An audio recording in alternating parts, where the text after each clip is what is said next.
Well, now, good evening, everyone.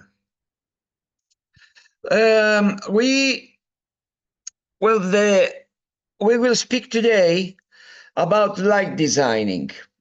Of course, the workshop concerns mostly the theater light designing, but also it concerns the performing arts light designing. So it will be big loss if we finish all this module, all this course, without to say anything about the video, about plateau, about the cinema, because people that want to work in light design sector probably will work for television, for video clip, for advertising, for shooting, for cinema, and so on.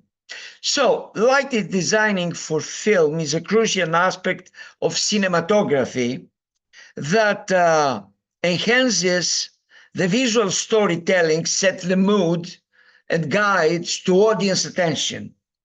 We will see and approach some light designs or concepts and setup that can be used in films. The choice of light design greatly influences the emotional impact and visual appeal of a film. Understanding and experimenting with different lighting techniques can help create compelling and aesthetically pleasing scenes that enhance the narrative.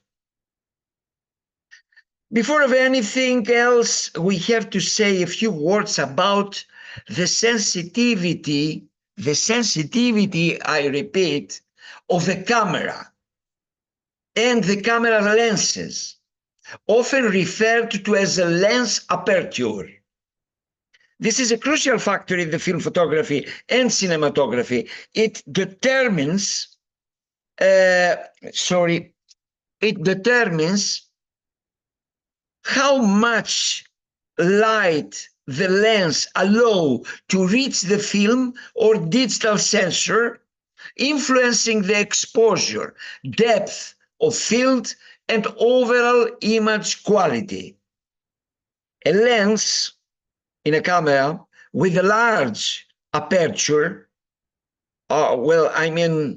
this small hole that open and close accordingly, allows more light to enter, which is essential for shooting in low light condition and achieving a shallow depth of field, where the subject is the sharp focus while the background is beautiful, blurred, and everything.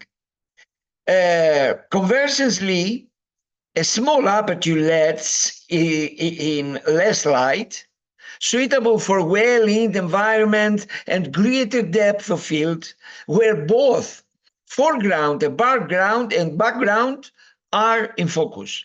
This sensitivity is pivotal for filmmakers and photographers as it affects the mood and clarify the images. Mastery of lens sensitivity by the light designer enables creative control over how scenes are captured, emphasizing certain elements while de-emphasizing others, and adjusting to various lighting conditions. Thus, understanding and manipulating lens sensitivity is fundamental in achieving desired visual effect and enhancing storytelling through films and photography. We have to underline that the sensitivity, be careful, noted, the sensitivity of the camera and the lenses of the camera is bigger than the human eye. This means that what we see as natural on the stage, on the plateau, wherever, and well-light balance with our eyes is very much lighted for the camera. And we have to put the master control lower. This, you must remember this, not very detailed, because if you put a light on a face, for example, and you see with your own eyes that is very good for the camera, especially for smart cameras, especially for digital cameras. The new one is very highlighted and will burn the faces. Now, about the cinema lighting design employs specialized equipment tailored to unique demands of film production. This equipment allows for precise control, versatility, and high quality lighting essential for creating the desired visual effect. Let's say something about the most important of them, because there are too many. HMI lighting. This means hydrargyrum, medium arc lodite. What is the purpose? The purpose of this light provides powerful daylight balance light, often used to simulate or supplement sunlight. High density, energy efficient, and produces a clean, consistent light output. Where we will use mostly this: outdoor shoots, large sets, and situation required a strong, natural looking light source. Another thing is the tungsten lights, which produce warm, tungsten balance light, offers a warm, natural look, excellent color rendering, and is often used for indoor scenes, more atmospherical mood. And but the common use of these lights is studio lighting in the plateau, interviews, and indoor scenes requiring a consistent, warm light source. You can see here several of equipment that somebody will use and see in a studio. For example, a tripod, this ventilator here, it is just to put, especially if we have a case of photography, and we want the model, especially the human model, wants to have a little movement on their pose. They put the ventilator, and the hair plays somehow and take natural photography, and not a pose still and more or less dead pose, which is still freeze. No, they don't want this. Let's see now a video which says better than me how is this kind of lights. Hey guys, it's Dave here from Creative Path Films, and today you're going to learn about how to set up, operate, and maintain tungsten lights. Tungsten lights are an absolute staple in the filmmaking world, but it occurred to me with this trend towards much cooler LED fixtures, a lot of shooters that are coming through may never have had the opportunity to work with and to learn the quirks of tungsten lights. And I would hate for people to rock up on set, blow a globe, and not know what to do. Well, that ends today. Today I'm going to teach you how to set up and maintain different tungsten lighting fixtures.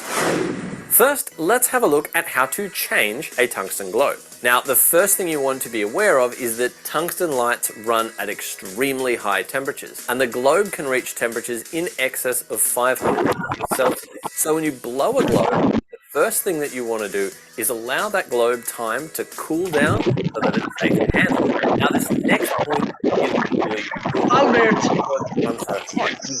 Albert, Albert, please. Close your microphone, please. To actually touch this. Albert, can you hear me?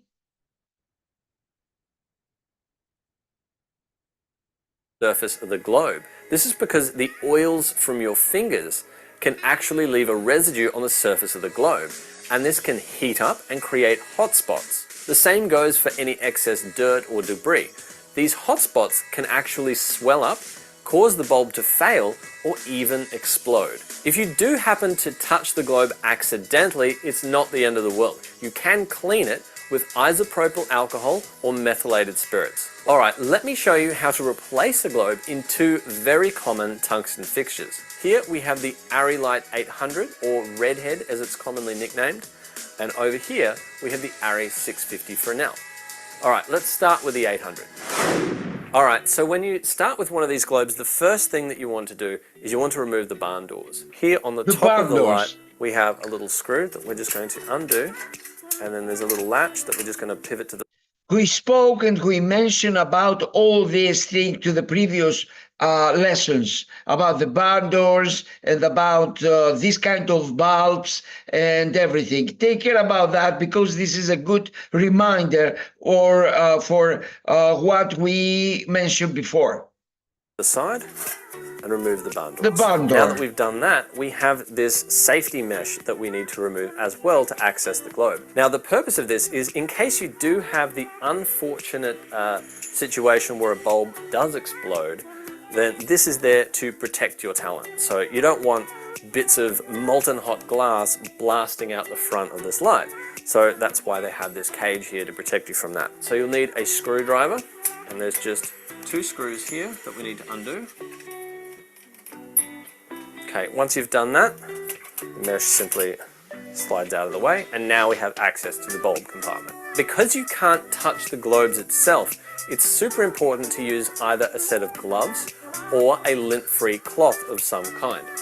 Now, assuming that this bulb is hot, you simply grab the bulb itself, pull it to one side, and it just removes like so. So now we're going to get our new bulb, which we're going to unbox and put into the light fixture. As you can see, these globes come very well packaged. You've got a nice amount of foam surrounding the globe, and you can actually use this if you don't have a set of gloves or a cloth to hang onto the globe. So very carefully unroll that, get rid of the instructions, which we don't need. There's our new globe there, ready to go. What you want to do is you want to take this pin here and you want to align it with this electrical pin on the inside of the lamp. So these are slightly spring-loaded.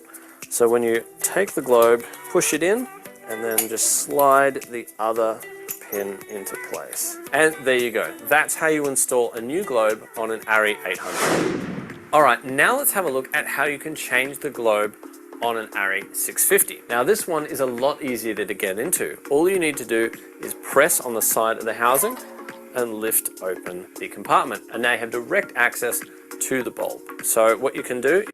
This projector is exactly what we say for PCs, for theater light projector. It's exactly the same mechanism and the same position of the lamp, the same position of the reflector, the mirror the projector has inside him, and the same about the lens is a Fresnel lens in front, but it has another metal body around it because it is especially for cinema. Is you just reach in, and these can be a little bit stiff, and then you can just remove the bulb like so. Alright, so now we're going to unbox a new one and put in our replacement globe. As you'll see here on the inside of the globe, they don't actually have that foam covering, so you will need a glove or a cloth to be able to change these ones. Now you can reach in and touch this ceramic part of the bulb. This is fine to touch with your spare hands. It's the glass that you want to avoid. So when you go to touch the glass, that's when you want to be wearing a glove or have some kind of lint-free cloth. So what you'll notice is that this bulb has two pins and they're different sizes. So you have a small pin and a large pin, and you just need to line that up with the slots in your light fixture. All right, let's put it into the light. So there you have it. That's how you change a globe on an ARRI 650 or 650 Plus.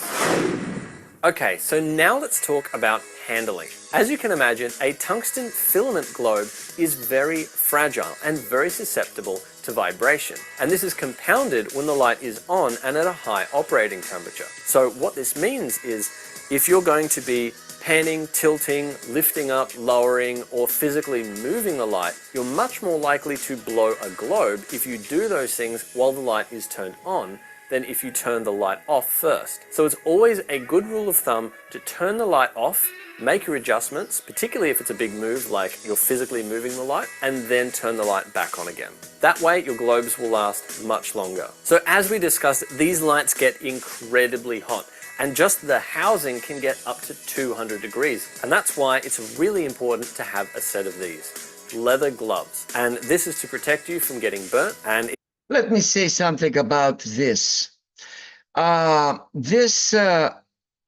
Just a moment to find exactly what... and very susceptible to vibration. And this is compounded when the light is on and at a high operating temperature. So what this means is if you're going to be panning, tilting, lifting up, lowering, or physically moving the...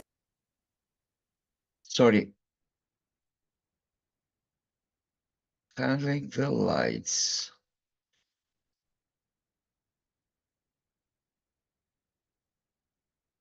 You just need to line that up with the slots in your light fixture. And they're different sizes. So you can see there is a thin wire here that connects this one. You can see my cursor, okay? Somebody to answer me? Yes, yes. Okay. This thing. Sorry, NIKOLAS, it's very faint. We can't see your cursor, some of us. What? Excuse me, John, what did you say? You asked if we can see your cursor, but it's kind of faint. It's very, very faint. We can't see it moving. Okay, me, I can see it moving. Now I can see it. Okay, okay, if you can see, it's okay. Well, this one is connected with the other one with a very thin wire here. Okay? So this is very sensitive. And why, when it is hot, because this is very hot when it turn on, after 3 minutes, you cannot touch this. Well, when you want to move all the projector from one side to the other side, and it is on, it is very common to burn the lamp. That's why he said that you have to turn off, to be a little bit cold in order to be strong, and then you can move it where you want to move it. Okay? So, let's an ARRI 650 or 650 Plus. Okay, so now let's talk about handling. As you can imagine, a tungsten filament globe is very fragile and very susceptible to vibration. And this is compounded when the light is on and at a high operating temperature. So what this means is if you're going to be panning, tilting, lifting up, lowering, or physically moving the light, you're much more likely to blow a globe if you do those things while the light is turned on than if you turn the light off first. So it's always a good rule of thumb to turn the light off, make your adjustments, particularly if it's a big move like you're physically moving the light, and then turn the light back on again. That way your globes will last much longer. So as we discussed, these lights get incredibly hot, and just the housing can get up to 200 degrees. And that's why it's really important to have a set of these leather gloves. And this is to protect you from getting burnt, and it will allow you to safely make adjustments to the light, move the barn doors, gel the light, do things like that when it's at a high temperature. Proper leather gloves like this are recommended, but if you're in a pinch and you need to get something quickly, leather gardening gloves can do the job. They just don't take as high a heat as gloves like this. All right, now let's talk about light control. Tungsten lights can be very, very flexible when it comes to how you can control the light coming out of them. And most of these lights come already out of the box with a flood and spot control, so you can adjust that to adjust your beam angle. And how it works is it physically moves the bulb further back or further forward like in the housing, giving you a wider or narrower beam angle. They also come with a set of barn doors which allow you to cut or control your light even further. You can also use an electrical dimmer to control the output of the light as well. One thing to be aware of when dimming tungsten lights is because you're lowering the physical temperature of the globe, you're also lowering the color temperature as well. So the light will get warmer and more orange the further down you dim the globe. Now you can't just use any old household dimmer. This one here can handle up to 1000 watts, as these lights are 800 watts and these lights are 650 watts, so they draw a lot of power. The next way you can control tungsten lights is with these guys, and these are called scrims. And they come in a variety of different grades and styles. So I've got two sizes here. This one is a larger one. This is for the ARRI 800, and this is the smaller one, which is for the 650s. Your red scrims designate a 2-stop light reduction, and your green scrims are a 1-stop light reduction. And then you also have these scrims here, which are half and half scrims. So this allows you to cut light or reduce light on a particular part of your shot. So you can put this into the light, rotate it, and decide where you want the light to be full power and where you want it to be 1 stop or 2 stops darker. So these scrims go directly into the barn doors of your light. They've got a latch here on the side, which you just unscrew. Move that to the side, and then you can slot these directly into the barn doors and close up the latch again. And you can actually stack multiple scrims into the one set of barn doors. And it's the same thing over here on the 650 as well. They have a latch that you just lift up, push to the side, and slot the scrims in. Another way that you can control tungsten lights is with gels. You can use gels like an ND or neutral density gel to help reduce the output of the light, or you can use gels like diffusion to help soften the light and give you more of that nice classical beauty look. But what if you want to mix your tungsten lights with daylight fixtures such as LEDs or HMIs? Well, that's where color correction gels comes into play. The color correction gels that you use to convert tungsten lights to daylight is called CTB, or color temperature blue, and it comes in a number of different grades. Our first CTB gel is this one, and this is our full CTB, or the code is Li201, and that converts your 3200 degrees Kelvin to 5600 degrees Kelvin with a 1 2/3 of a stop light. You say about the Li, because the Li is a big factory, it's a big company that produce these gels, and it has too many different colors. So when we want to buy something and we will go to the store, we say, I want 1 meter of 201, and everybody knows that this is for the dark, for the night color. So all the other is not used very much. Next is Li202, or our 1/2 CTB gel, and this one will get you roughly in the middle at a 3200 degrees Kelvin to 4300 degrees Kelvin conversion with a 1 stop of light loss. Our next CTB gel is this one here, which is our Li203, or our 1/4 CTB strength. And this will convert our 3200 degrees to 3600 degrees, so it only cools it off a little bit for 2/3 of a stop of light loss. You can also get Li218, which is 1/8 strength CTB, and I don't have one of those here with me today, but it will give you a very subtle effect. It will give you a 3200 Kelvin to 3400 Kelvin conversion, so only very slight, for a 1/3 of a stop light loss. If you're a little bit confused by all of these different Kelvin values, then it might be a good idea to go check out this video right here to learn more.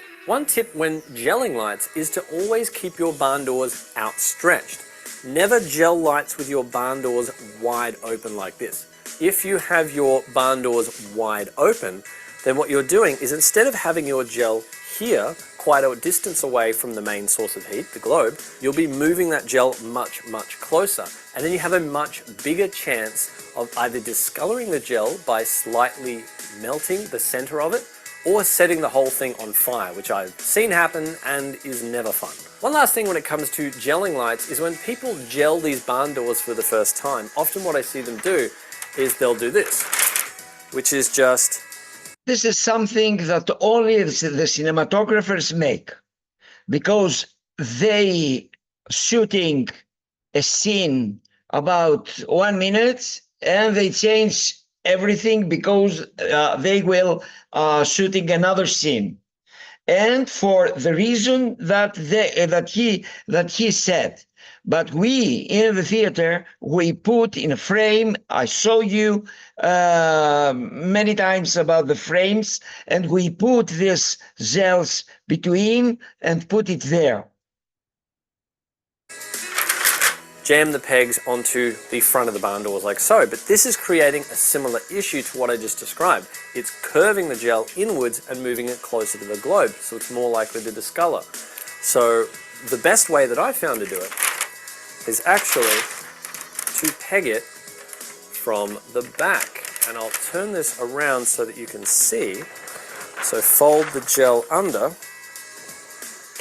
and peg it like so.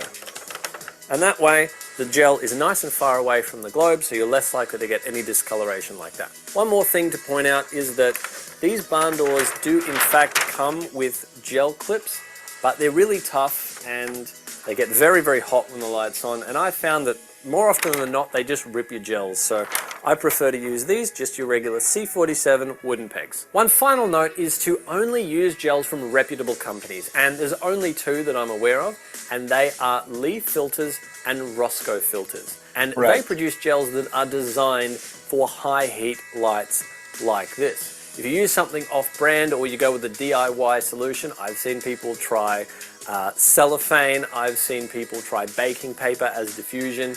Then if you put it in front of a light like this that's 500 degrees plus, then that's just a recipe for a house fire. So only use the real thing. It's absolutely worth the money, and you're getting gels that will give you accurate colors. Now, what if you want to go one step further than just putting diffusion gel in front of your barn doors? What if you want to add something like a softbox or a chimera? Well, you absolutely can do that with tungsten lights. I have a set here in the studio, but you want to make sure that they are designed for hot lights. If you grab one that you would put on an LED fixture that's been designed for low temperatures, then that is just a recipe for destroying your softbox. So make sure that you find ones that are designed for hot lights. Well, there you have it, guys. I hope you enjoyed this deep dive into tungsten lights. If you learned something today, make sure to let me know by giving this video a thumbs up. And if you've got any questions at all, let us know down in the... Hey guys, okay, it's Dave here. This is the most useful light projectors for shooting, for films and videos. So what other we have, and we must have if we want to go to a shooting procedure with a film or video? Well, LED panels. Oh yeah, they are. This is the LED panels. It is very useful about the purposes that it is versatile, energy efficient lights that offers a range of color, temperatures, and intensities. What is the characteristic? Lightweight, often dimmable, and capable of producing both hard and soft light. And common uses is the key lights or fill lights and portable light setups. The second is a Kino flow lights, fluorescent lights, known for providing soft, even lights. Lightweight also, cool running, and often used for close-ups and interviews. The sky panels, which is high-end versatile, LED lights, not bulbs like the old one, with adjustable color, temperature, and intensity. The characteristics is that offers broad, soft light that can be controlled remotely. Fresnel lights, we already see some of them. with the guy before. And the purpose, as he explained, it was provides a focused beam of light with adjustable intensity beam width. Soft boxes and diffusers. You can see here what I mean about the soft boxes. Used to soften and diffuse the light, reducing harsh shadows and creating a more flattering light. Okay, and finally, it is the reflector. Reflector is what you can see here above this boy. And you can see downstairs with no diffusion and how the light light on his eyes and burn the face, and with diffusion is more physical, and we can see his eyes and everything. So this reflector is very common in film and video production. It is one of the most important accessory that we can have in studios and outside. Well, now how we will light a person or a set design in the plateau. First, to the image. Let's see some things to the image. We have a plateau. It is a simple room, okay, and we will shooting something, an action in there. We can see a diffusion thing very big as a ceiling above there, because we put some lights over it, and the diffusion make the whole light more physical and share it to all the place, just like the sun make about in a room, natural light. We can see also these railways here. It is what we say traveling in the cinema. So there is a trailer on this railways, and we can move smoothly the camera that you can see it on the trailer, and also a seat for the cameraman, and you can go in and out and closer or far away in order to make it. This is the well-known traveling plan. Well, otherwise, to the slides that we have, it is the key light that the main line source usually placed to one side of the subject or to the face to create shadows and give the scene's dimension. Also the fill light, which is softer light, placed on the opposite side of the key light. We also speak about that, about light designing for theater, and to key lights in order to fill the shadows and control the contrast between the key light and where the key light lights, well, from one side of the face, and we control the fill light accordingly if we want more shadow, less shadow, and so on. And the backlight positioned behind the subject to separate them from the background and add depth. We can take care about that, because if we don't have the backlight in shooting, the face, the person will stuck on the stage designing, on the wall, on everything, and we will not have the depth of the field, as we say. Let's go further. Well, high key lighting creates what is this? It is a bright, even lighting setup that reduce shadows and creates a cheerful, open atmosphere, often used in comedies, in musicals, and commercials. Low key lighting, it is a darker, high contrast lighting setup with pronounced shadows, creating a dramatic, moody atmosphere, commonly used in film noir, horror, magic, thriller genres, and things like that.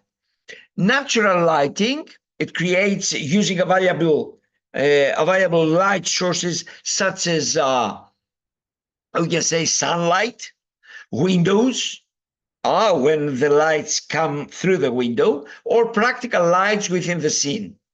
This approach creates a realistic and organic look, often used in dramas and other films like that. And the motivated lighting, it is light that mimic a natural source within the scene. A lamp, a TV, probably the light from the TV, or a candle, and it helps maintain realism while directing the viewer's focus. Well, what we mean when we say hard versus soft light. We also mention some things, and you can see right here on the image some things. Well, we have here, well, let's say about the hard light. It creates a sharp, well-defined shadows and is used to emphasize textures and details. And the soft light produces diffused, soft shadows and is flattering for close-ups and minimizing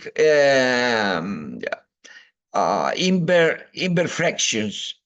So we can see now in the image what we see this soft lighting from here and there, and the reflector here. So the reflector take we don't have any projector here, okay? But we have the sun. We have the daylight.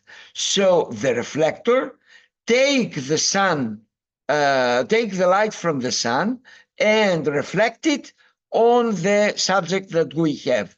And from the other side, we have this two special lights here in order to control the shadow from the reflector, from the sun, and to make the balance between the lights on the subject. This is the difference between hard and soft light. Otherwise, we will leave the sun with the reflector only, and if the sun came from this side, we will put the reflector from this side without anything else.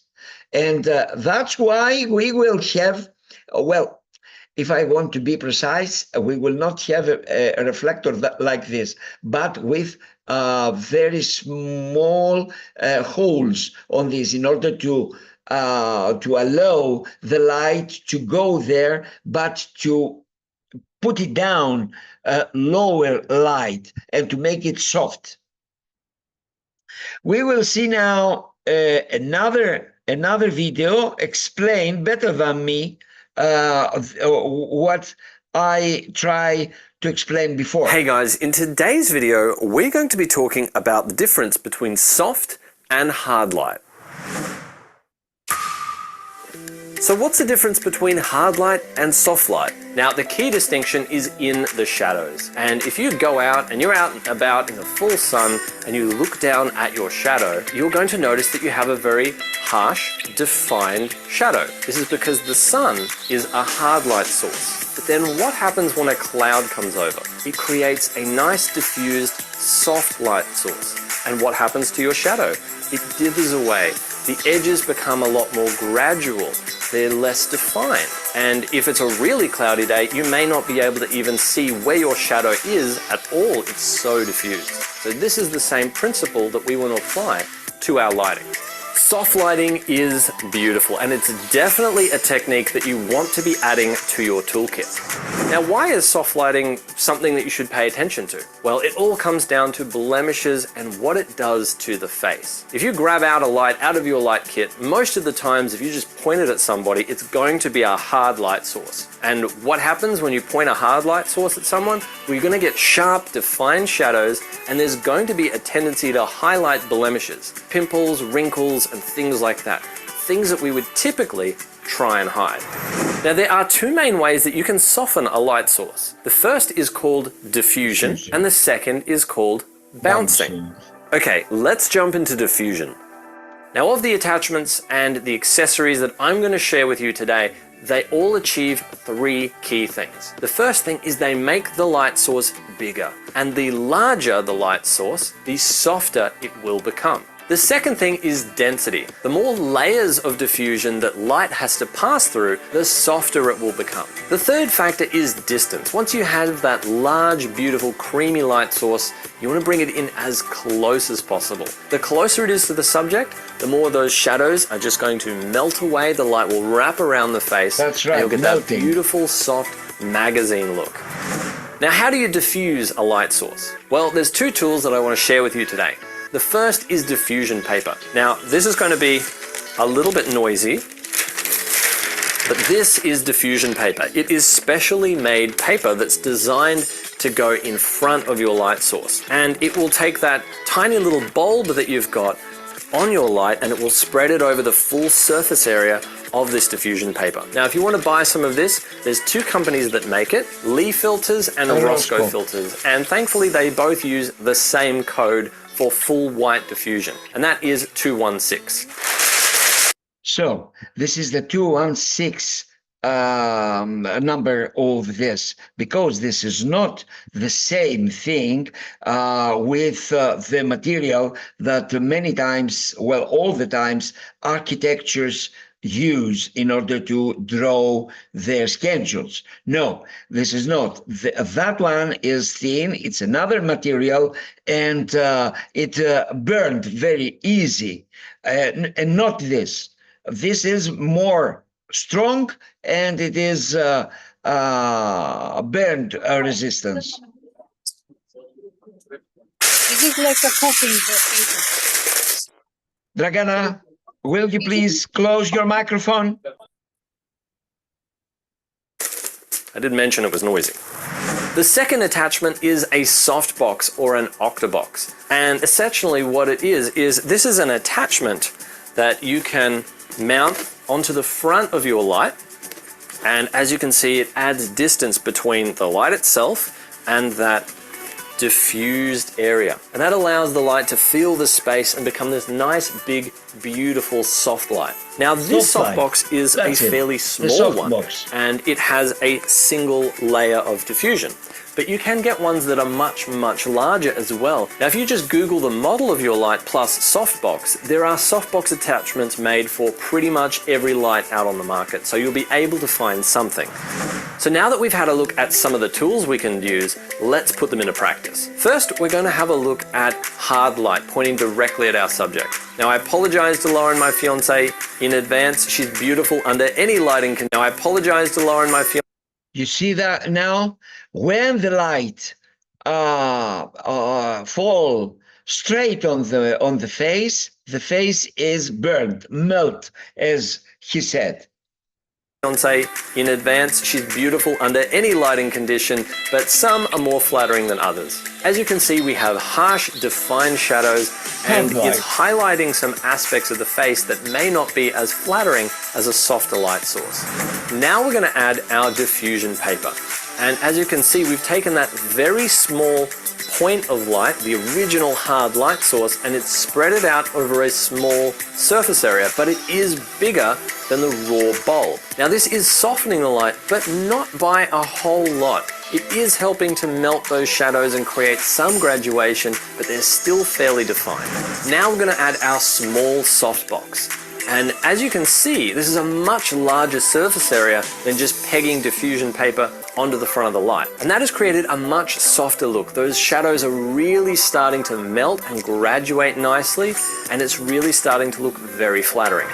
Now we're going to take it up a notch. I'm going to put on our massive 48-inch parabolic softbox. And this actually has 2 layers of diffusion, one in the middle of the softbox and then one on the outside. So you're getting double the softness. And as you can see, when this one's up nice and close, it's beautiful. It's beautifully creamy, it's soft, those shadows are almost imperceptible, and you just get that gorgeous magazine quality look. When I want to shoot a subject with ultra soft beauty lighting, this is my go-to tool. Now, let's look at the second way to soften light, bouncing. Bouncing operates on a similar way to diffusion, but instead of passing through a surface, it's reflected off that surface. Here you'll see we have a hard light, and it is bouncing into a piece of polyboard and reflecting that beautiful soft light back onto our subject's face. Because the surface of the bounce board is much larger, it gives us that same effect as diffusion. Now you can bounce light off essentially anything. You can bounce it off a wall, you can bounce it off a roof, you can even get really creative and use things like books or hands to reflect light back into your subject's face. And the larger the surface that you're bouncing off, the softer that light is going to be. One thing to bear in mind is you want to bounce your light off something perfectly white so that it doesn't create any color shifts in your light.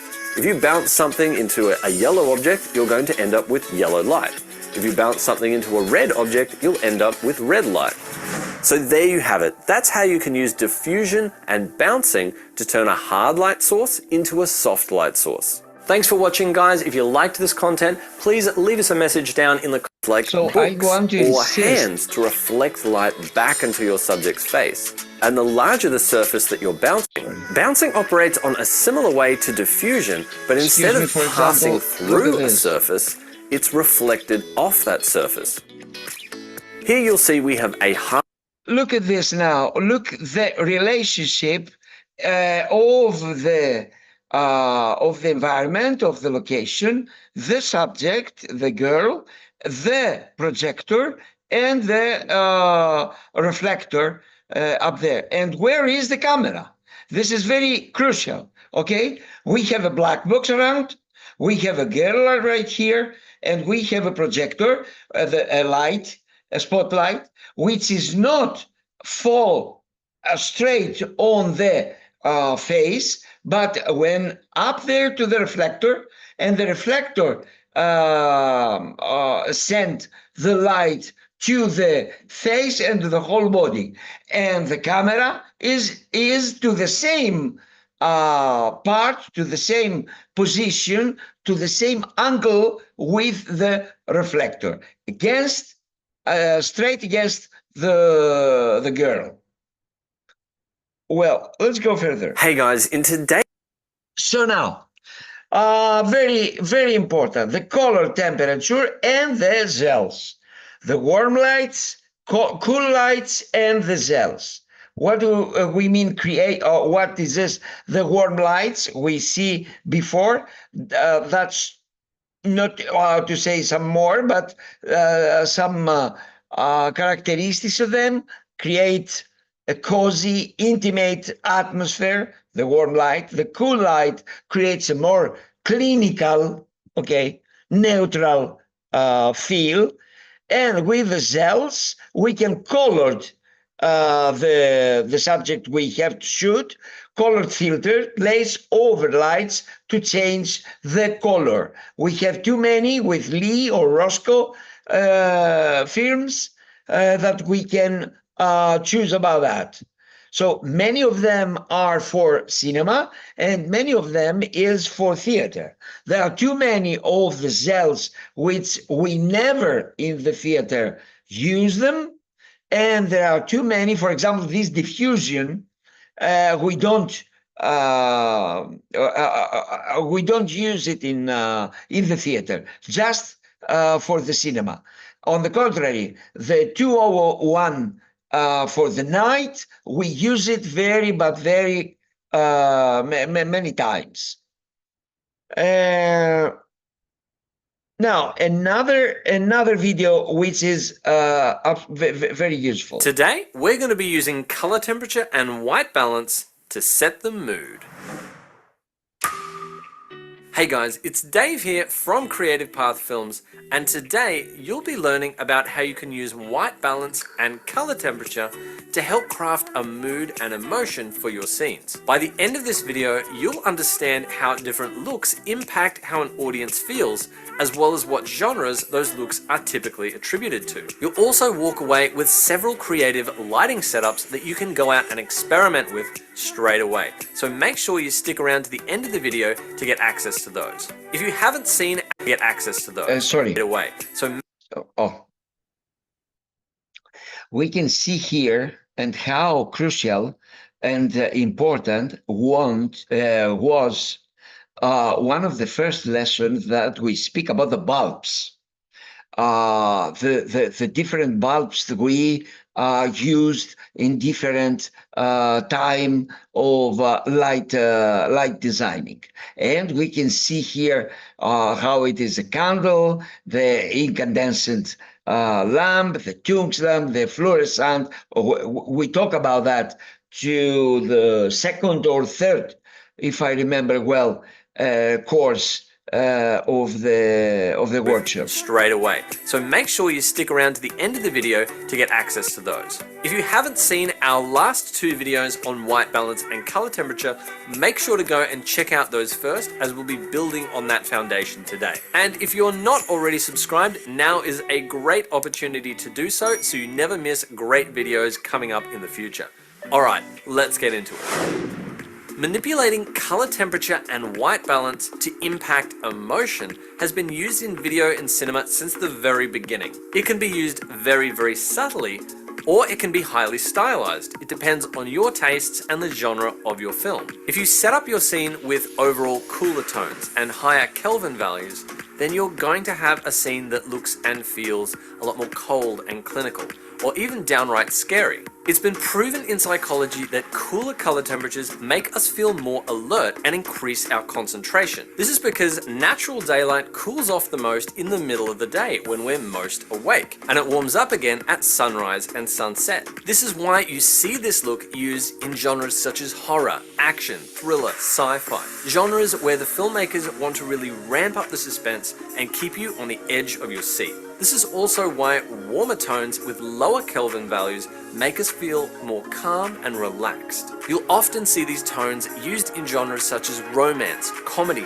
drama, and period films, where they want the audience to feel safe. Genres such as horror, action. I want you to see again this, because after this lesson, I will give you an exercise to make an exercise which is more advanced to the previous that I gave you. So take care about that.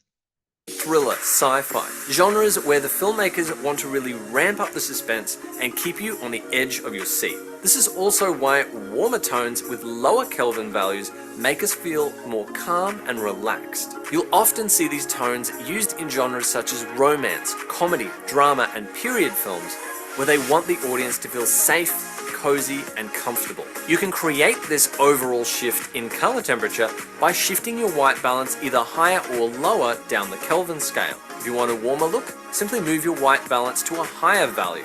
If you want a cooler look, move your white balance to a lower value. Just remember that this overall color temperature shift will impact your entire image.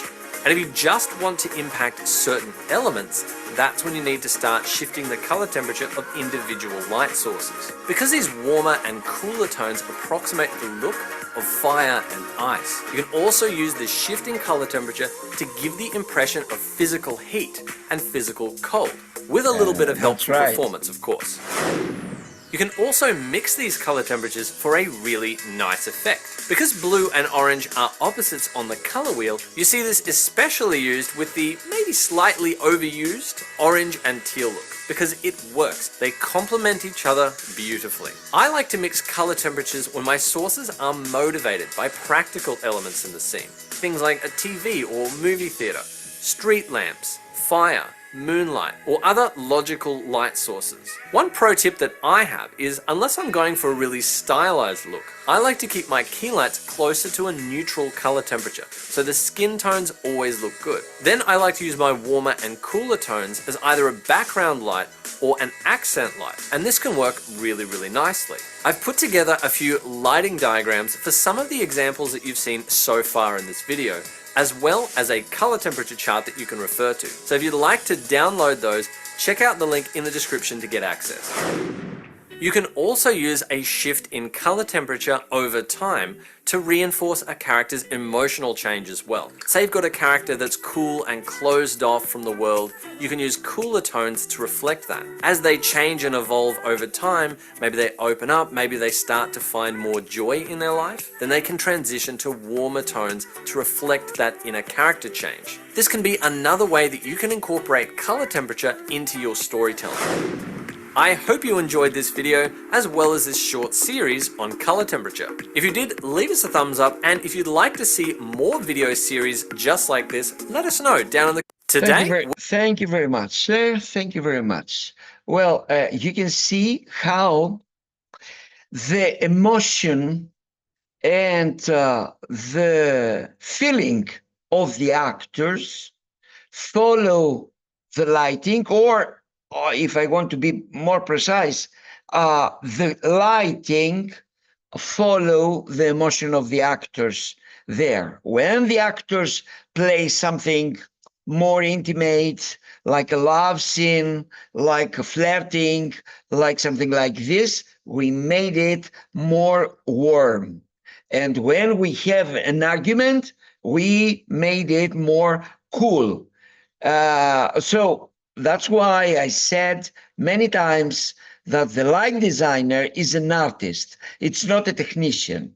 He has to play like an actor. He has to be on stage, and he has to create emotions together with the action, together with the actors, together with the stage designing, together with all the other people of the theater.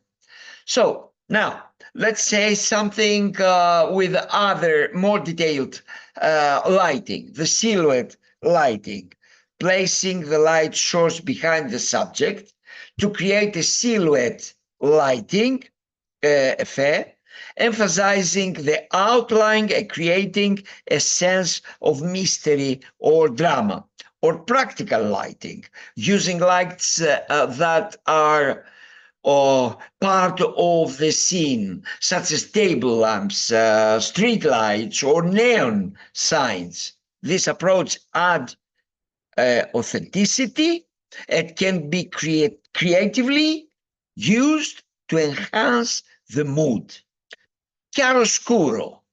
It is a very special title, Italian, from Italian language. It's a technique that uses strong contrast between light and dark to create a sense of volume and three-dimensionality. This method is often used to add drama and tension. Bounced lighting. He also talked about that, reflecting lights off a surface, like a wall, like a ceiling, a reflector, to create a softer, more diffuse light that reduces harsh shadows. And ambient lighting, which is general, non-directional light that illuminates the entire scene evenly. It's often used as a base layer in combination with other lighting techniques. Special effect lighting. Using specialized lightings lights and techniques to create effect like lighting, fire, police lighting sometimes, and many other. Rembrandt lighting, a portrait lighting technique, creating a triangle of light under one eye, often used to add a classic and artistic feel to the subject, like the painting of Rembrandt, for example. That's why he titled the Rembrandting lighting. And underlighting, lighting from below, often used to create an area of, how can I say, unsettling effect, commonly seen in horror film. So now it is reasonable to wonder what are the difference between the theater-like design and the cinema-like design. We have to mention about that because we say too many things that are common in theater and in the cinema, but too many things that it is different, absolutely different. So what is the differences between the theater lights design and the cinema light design for someone who will work in a theater and after some time in a cinema shooting? Well, theater and cinema like design, while both aimed at enhancing storytelling and visual experience, differ significantly in their techniques, goals, and tools due to the distinct nature of live performances versus recorded media. This is the difference. Or in theater, we have live performances, and in cinema, we have recorded media. That's why I say to the very beginning of this lesson about the sensitivity of the camera and camera lens versus our eyes. Well, in the theater, we haven't used our eyes, our view, and in the cinema and video, the audience will see the storytelling through the camera. Now, first, let's say something about the purpose and the focus. Theater lighting design is to illuminate live performances on stage, emphasize visibility, mood, and atmosphere.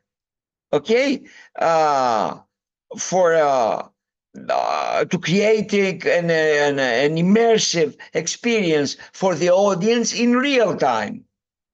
Well, the theater-like design focus and emphasize visibility, mood, and atmosphere, ensuring actors are seen clearly from various audience viewpoints. It also needs to accommodate the entire stage area, which can change rapidly within a performance.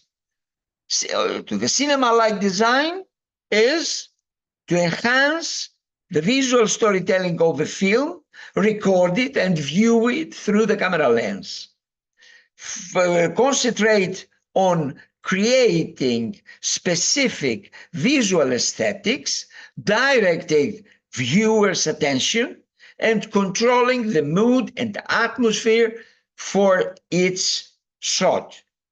Lighting can be finely controlled and adjusted for each frame. Technical aspects.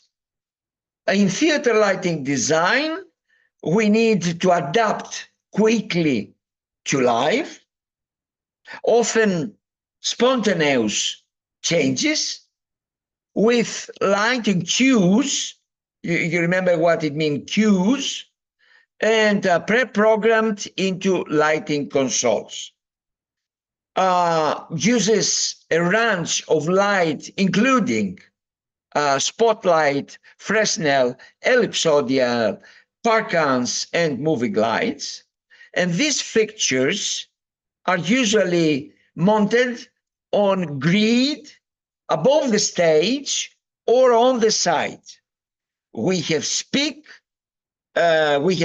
about the light plan, and I show you all this grid above the stage with the specific light projectors on there, ellipsoidal, parkans, pieces, profiles, and everything on the stage. You will use it to the exercise I will give you after 1 or 2 days.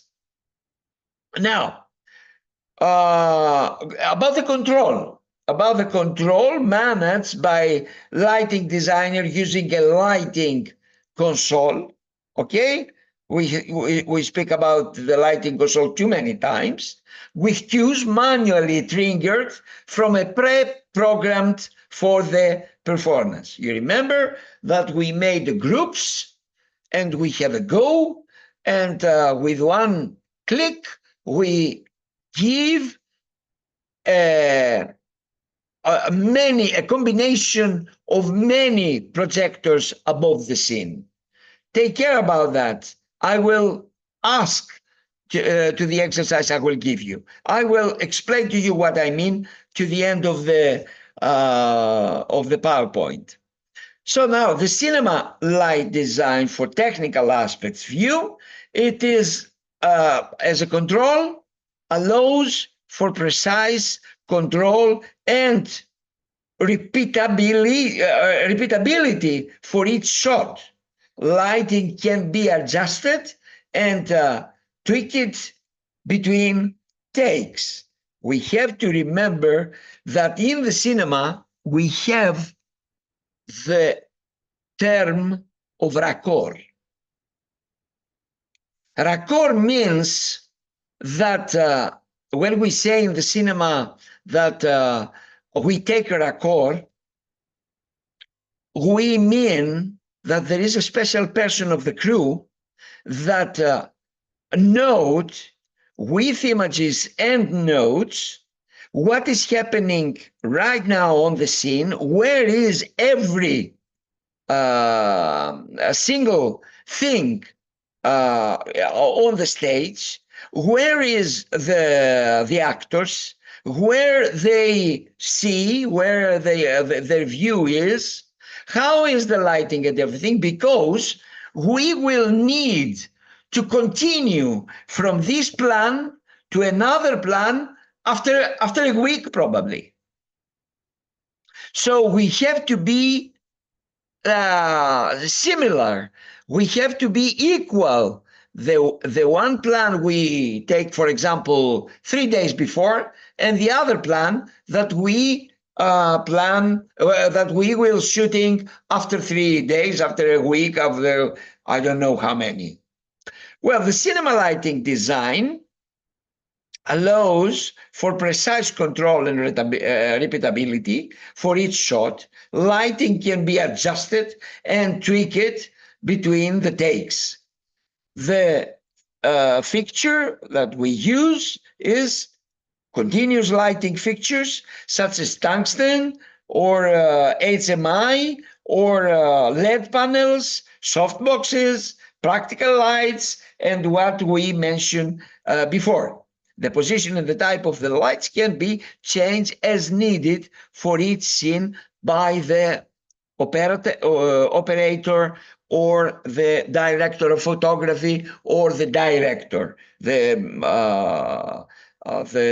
general director of the film. And about the flexibility, we have great flexibility in placing lights off camera to achieve the desired effect without the constraint of light performance, because this, what we underline on this is the camera. Well, what camera can see, it is what the audience will see. It's not happened to the theater. The theater, the spectator sits in the theater room and see everything. So the spotlights, all the equipment that we have must be somewhere that it's not very visible, or they are not knowing the spectator's view. This is not happening in the cinema. We can put them whenever we want, and not the camera will get them. And now, light quality and techniques. What is the difference between the theater lighting design and the cinema lighting design? Well, the theater lighting design, we have a light quality which requires broader coverage and consistency across the stage, balancing visibility with artistic effect. It often uses higher intensity lights to reach the back of the theater and uses gobos, zells, shutters, bardors, as bardors, to shape and color the light, creating different effects and focusing on large dynamic changes. In the cinema, we have about, if we want to speak about the light quality, we focuses on creative, soft, natural, or highly stylized lighting tailored to the shot composition. It can manipulate light quality in subtle ways, such as using diffusers, bounce cards, and flags. And the techniques relies, I'm speaking about the cinema light design, okay, relies heavily on control lighting setups like 3-point lighting, the kill, the fill, the back. We mentioned that. Motivated lighting and practical to match the film's tone. It often incorporates more, how can I say, sophisticated techniques like using reflectors, as we say, diffusers, as we say, to shape the light precisely. And about the environment setup, because it's not only about the lighting, but we have also to take care about the environment and the setup, the stage designing. For example, if we paint an environment, a stage designing white, well, it will be a disaster for the light, because the white take too much light and reflect also all this. That's why we take care about the stage designing. If we want some special, a more intimate, more emotional mood, we have to paint the stage designing accordingly. Well, let's say that must cater to fixed performance space, and the lighting rings are usually statics, one setup with adjustments made through light focusing and cue programming. Lighting plots and plans are developed to cover all potential action on stage. Cinema lighting design from the other side, we have to adapt, but to be adaptable to different location and sets, both indoors and outdoors, with each scene potentially requiring a unique setup. Highly adaptable, with lights being moved and adjusted for each shot, for each plan, okay? Cinematographers and gaffers work closely to ensure lighting complements camera angles and movements. When I say gaffers, I mean this is a special person that take care about that, with the directors, with the cinematographers, with the director of photography, and the light designer, of course. Well, that's all for tonight, for today. I stop sharing about that, and I want you to hear your questions and notes and comments. Hello, Ivana. You're here. Yes. Well, I have some times to see you. I luckily come back from Greece. It was from wonderful Greece. You came from Greece? Yes, yes. I have been there on the holiday. Holiday. Okay. That's why I miss you. Okay. Yeah, actually, I sent you an email, but there were no reply. Well, an email, it's not enough. Thank you very much. Anyway, hello, Andrea. Ismail, how are you? Okay, I want to hear your questions and notes.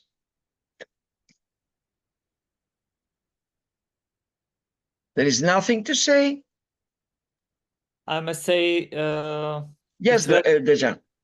it's very interesting, this comparison between theater and cinematic lighting, and obviously these differences are really important to be aware of, especially these differences in cinematic lighting.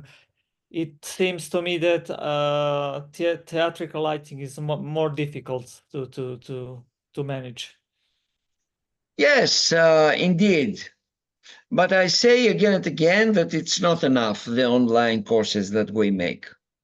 I take care, and I was very systematic to give you as much information as I can, as vivant as I can, information and knowledge with videos and images and texts and everything. But I think that all this thing, stage designing, costume designing, light designing, it will be happens on the real place, in the theater, in a studio, in the cinema studio and everything.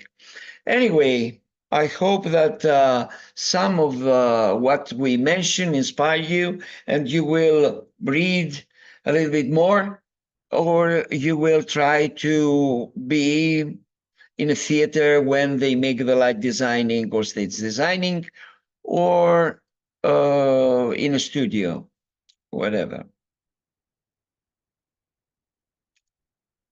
Well, anybody else? Yes, Nobody. Mr. Yes, John. Okay. Yes, I'm hearing. Yeah. Okay, I had raised my hand for you to see that. Yeah. Now, my question is, the ancient theater stages, most of them were using just natural light. And of course, you could have shadows on the stage. Now, what other techniques do you think they used in fighting those shadows on the stage? Any idea about that? Yeah. There is no other technique that time. And we mentioned in one of the first lessons that what is happening to that ancient era. Well, they have the natural sunlight, and they put the position of the theater in this way in order to have, because they have performances for 6 and 7 hours. You have to imagine that they had 4 different performances. We had trilogy and 1 satiric drama the same day. Now, nowadays, we have only Orestia of Aeschylus, which is Agamemnon, Hoifori, and Evmenides, which is 1 trilogy. We don't have any other from that time. We didn't save them. So, together with this trilogy, there were 1 satiric drama. If we suppose that they was something about 1 hour and 30 minutes minimum. We have 6 hours, 6 hours under the sun, something about 14,000 people around the Asclepius temple there, which was, and many other was like sometime that time something like a hospital. They went there for their health, and the theater of that time, it was for the health of the soul. So they didn't have any technique, any light techniques of that time, except of the sun. So they started the performances something about 3-4 o'clock at evening, and they finished something about 8, when the light, it was more or less starting to be dark in the summer. Okay, in the summer, not winter. That is happening in Linnea, Panathenia, and all these ceremonies, ritual ceremonies, which it was take part in the middle of the summer sometime. So the answer is that there is no other technique, not a mirror, not reflector, not nothing. This is the answer. It's well understood. Thank you so much. Yeah, what I would say is that we are so glad that we are not that era. Yeah. Well, the friends, the participants that they didn't attend the meetings from the beginning, if they get, and I sent it several times, the links from the YouTube, will understand one by one what we said, but also what is happening to the ancient times, to Elizabethan times in Europe, and well, mostly in Europe. What can we do? Yeah, in Europe. Yeah. Okay, anybody else?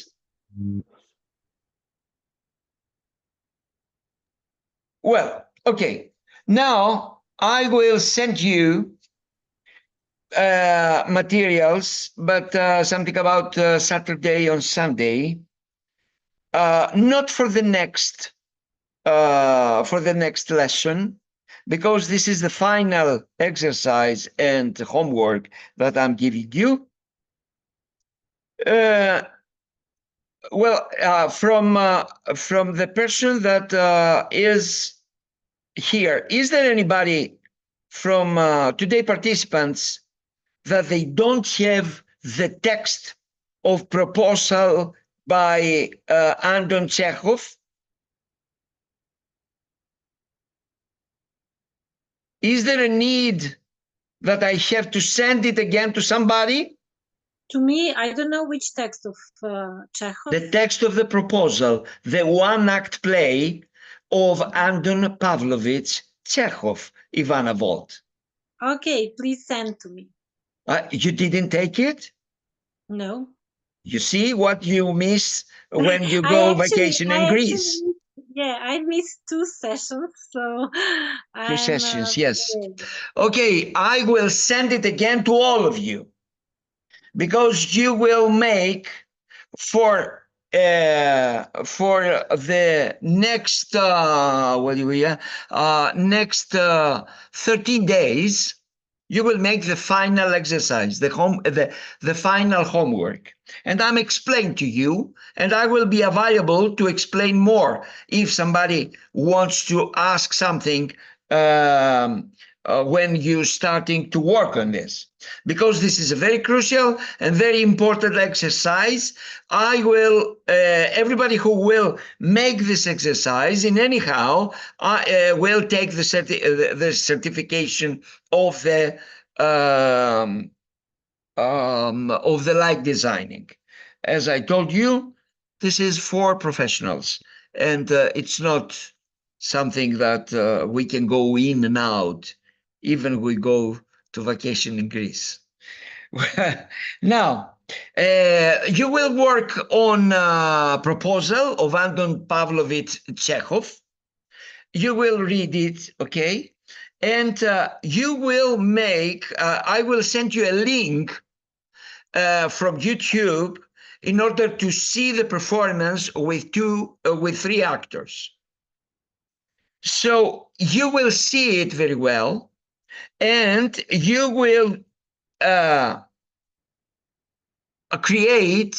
decide to make 5 different, at minimum, 5 different lightings for this performance. How will you make it? You will take a light plan. You will, I will send you, because I don't trust you that you will go to the YouTube in order to see the light plan that I teach you before some lessons, some meetings. I will send you material, the materials that I need, that I think that it is important for you. You will find 5 different lightings, means 5 different groups of lighting, and you will find 5 second cues that you will change the lighting. Am I clear till here? It is a performance of a play of Anton Pavlovich Chekhov that you, as a light designer, you will make 5 lightings at minimum. If you want 6, 6. If you want 10, 10, no problem. Minimum 5 different lights, groups of lighting. Not, I don't mean one light projector, one spotlight, okay, but a combination, 5 different combinations, groups, as we say. You will use, please, I want to see you with pencils in your hand. Take the pencils, please. Diane, where's your pencil? Andrea? You mean right now? Yeah, I mean right now, yes. Yes, please. It's Joanna? Write down. Εδώ είμαι, έχω Okay. Notes. Here it is. Okay, Dragana, I cannot see your pencil. Anyway, you will use, yes, thank you, John. So you will use 2 profile projectors, 5 PCs, 2 parkans, and 3 par LEDs projector. We have mentioned about this, Diane, because I can see the question mark in your eyes. Yes, we mentioned, but you will go to the YouTube to my lesson and you will find again. I will not repeat the same lesson because I have to start from the beginning, and the life is short. I'm sorry. So we have to design a light plan. Yes. You will make a floor plan. Okay. What do you mean about floor plan? I mean from the above. Okay, floor plan. So you will make a light plan. What I mean the grid over the stage, and where you will put one by one the profiles, the PCs, the parkans, and the par LEDs. Okay, I will send you schedules and drawings about all this in order to put them. But I want you to make it. So, and you will make notes, especially to excuse why you choose this kind of mood for each one of the scene, explained the projector you choose to turn on and what color gel you put on the projector in order to get blue color, night color, evening color, evening mood, and things like that. I will write to you one by one in details all this, and I will be available for you to ask to answer whatever you want to ask. Am I clear? Yes. Yes. Thank you very much. So tomorrow I have to travel again, so I will work on this about Saturday and Sunday, and I will send you all the things that I think that it is necessary for you in order to make the exercise. But if you want something else, you will ask it from me, but it's not sure that I will send it to you, because I want you to go to your notes if you get one, and to go to YouTube, to go to your memory, to go to your expertise if you get something, and to make this exercise. But anyway, I think that I cannot do anything more with an online lesson. Otherwise, if we will be live somewhere in a theater, in my theater, well, whatever, I will find two actors to play a scene, and I will put you on the control in order to make all this design, the light design, and with the ladder to go up there on the stage and to turn the projectors and to put this and that and to make all these things. But this is a course about 2 years. It's not 2 months. Well, what I can do now is this exercise that I give you. Okay? Okay. Okay, with this beautiful and romantic word, I will say bye-bye for today. Have a nice journey. Thank you very much. Thank you very much. Bye. Bye-bye. Bye-bye.